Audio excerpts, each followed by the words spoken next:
Şimdi partinizin İmralı heyeti üyeleri Önder Apo ile görüşmek üzere İmralı'ya hareket ettiler. Bir toplantı gerçekleştirilecek.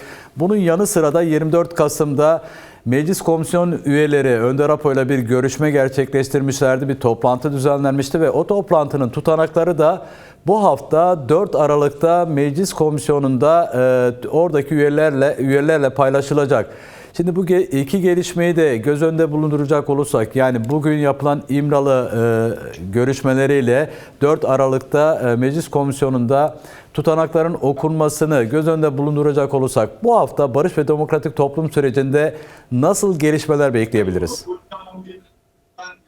Evet, şimdi bunu biz bir ikinci aşama olarak zaten tanımladık. Gerçekten de uzun süredir beklenen görüşme komisyona gitmesiyle gerçekleşti ve artık müzakere dediğimiz şey şimdi sağlıklı bir zemine oturdu. Umarım bu önümüzdeki süreçte hem daha sağlıklı hem daha yoğun bir iletişimle bu devam eder.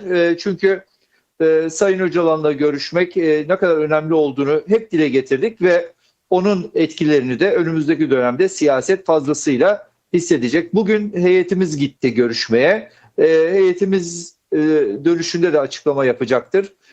Perşembe günü, yani ayın 4'ünde komisyon toplanacak. Bu toplantı hemen olması gerekiyordu ama işte belli nedenlerle biraz sarktı. Nihayet 4 Aralık'ta toplanacak ve komisyona İmralı komisyon görüşmesinin tutanakları sunulacak. Bunun üzerinde bir görüşme yapılacak ve ondan sonra bu görüşmenin de ışığında artık rapor dediğimiz safhaya geleceğiz ve raporun oluşturulması safhasına geleceğiz. Bunların hepsi çok çok önemli gelişmeler. İmralı'daki görüşmenin Sayın Öcalan'ın çok çok önemli katkıları olduğunu biliyoruz. Zaten süreç ve tarihi bu dönüşümdeki atmış olduğu adımın aslında hem siyaseti hem de birçok meseleyi doğrudan etkilediğini, olumlu yönde etkilediğini de biliyoruz. Umarım komisyon da bu konuda artık daha hızlı, daha tempolu bir planlamayı önüne koyar. Az önce grup toplantısında eş genel başkanımız Tuncer Bakırhan da bu konu başlığına ilişkin açıklamalarda bulundu. Komisyonun yani meclis komisyonunun hızlı hareket etmesi yönünde. Çünkü şöyle bir soru da var kamuoyunda devlet acaba zamana yayacak mı şeklinde böyle bir muamma da söz konusu. Komisyonun bu anlamda hızlı hareket etmesinin süreçteki etkisine nasıl bir etkisi olur? Şimdi bütün mesele komisyonun üzerinden geleceği için komisyonun bir an önce raporunu yazıp meclise sunması lazım. Şimdi komisyonun, hatırlayacaksınız, kurulması bile çok gecikti. 5 Ağustos'ta ilk toplantısını yaptı. Sonra adaya gidip başkanla görüşülme meselesi 24 Kasım'a kadar aslında savsaklandı. Bakın, bunu net söyleyeceğim. Şimdi artık bütün bu kredilerini, komisyon zaman kredilerini bence tüketti. Evet. Bundan sonra artık zamanı titizlikle kullanması gerekiyor. Çünkü bu konu hem birçok krizle karşı karşıya hem birçok olumsuz etkiye açık bir konu. Dolayısıyla bunların farkında olarak sorumlu davranması gerekiyor. Şimdi birçok konu gündeme geliyor. İşte zaten biliyorsunuz, süreç karşıtları adeta bu komisyon dağılsın, bu süreç tıkansın diye ellerinden geleni artlarına koymuyorlar. Cümleleri kadar yer yakarlar ama olsun, yine de mide bulandırıcı bir tarafı da var. Şimdi bunların hepsini bertaraf edebilmenin yolu gerçekten ciddiyetle ve artık hızlı, tempolu bir çalışmakla mümkün. Dediğim gibi zamana dair bütün kredisi aslında bitmiştir. Komisyon artık raporunu bir an önce yazıp genel kurula iletmelidir. Tabii burada hemen şunu da belirteyim.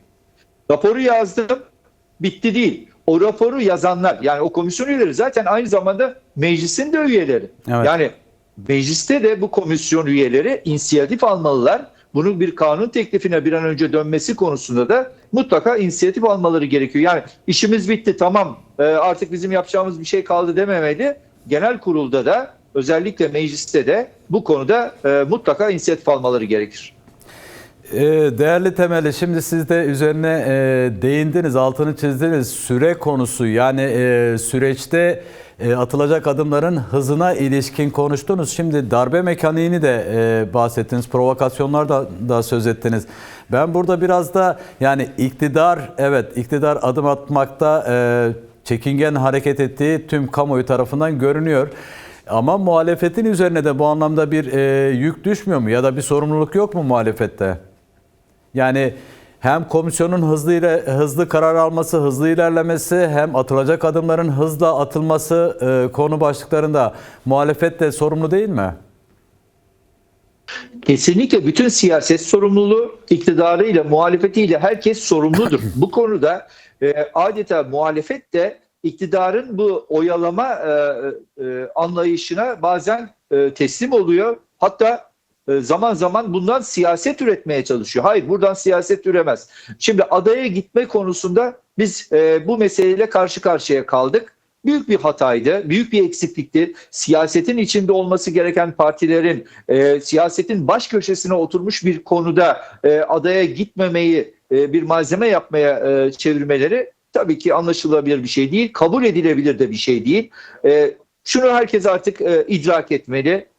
Kürt meselesinin demokratik çözümü aslında Türkiye'nin temel meselelerin çözümü için en kritik yerde durmaktadır ve bu meselenin çözümünün de muhatabı bellidir. Bu muhatabı yok sayarak, bu muhatabı aslında siyasetin gündemine taşımadan yol almanız da mümkün değil. Bunu idrak etmeyen bir siyasetin toplumda da bir karşılığının olmayacağını hepimiz biliyoruz. Ben inanıyorum ki bundan sonra bu kısa dönemde yaşananlardan sonra muhalefet de iktidar da gereken dersleri çıkarmıştır, çıkarmalıdır.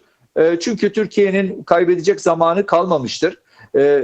Hem dünyada hem bölgede var olan krizler, riskler her geçen gün bakın artıyor. Türkiye kendi gündeminin içine boğulduğu için etrafında olan bitenin de çok farkında olmuyor. Sürekli olarak Ankara siyasetine sıkışmış bir anlayışla muhalefet de iktidar da bu zamanı çarçur etmeye devam ediyorlar. Hayır, küresel sorunlar var, bölgesel sorunlar var ve bunların hepsinde Kürt sorunu var. Yani Kürt sorunu bunlardan yalıtılmış, Ankara'nın dehlizlerine sıkışmış bir sorun değil. Dolayısıyla biraz daha küresel siyaseti, bölgesel siyaseti dikkate alan, özellikle de bugün Türkiye'nin demokratikleşme, barış meselesi dediğimiz meselede Kürt meselesinin demokratik çözümünün nedenli belirleyici olduğunun farkında olarak hareket etmek lazım. O yüzden muhalefetin de çok çok önemli sorumlulukları var. Son zamanlarda belli polemiklerin içine sıkışan bir siyaset aslında hayal kırıklığından başka bir şey yaratmıyor. Onu da söylemek isterim.